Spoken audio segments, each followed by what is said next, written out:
The overall goal of this procedure is to study the effects of ethanol exposure on the developing zebrafish.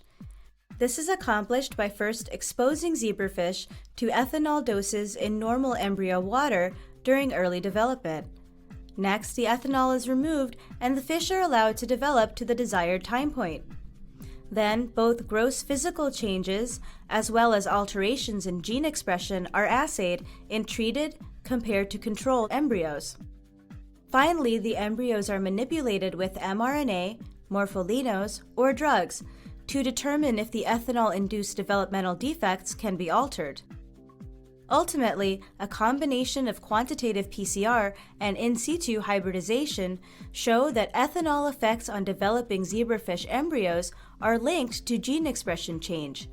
Subsequent manipulation of gene expression levels may improve or prevent ethanol-induced developmental defects.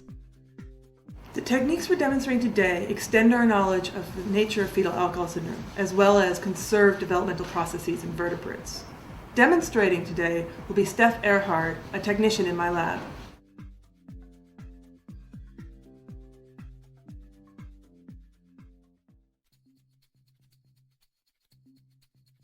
To treat embryos with ethanol, raise them from wild-type matings to dome stage at 28 degrees Celsius in embryo water.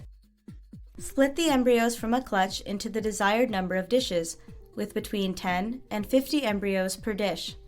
Add a solution of ethanol between 0.2 to 2.5% volume to volume in fish water to the embryos and return to the incubator for up to 24 hours. After the desired length of exposure, replace the ethanol-containing water with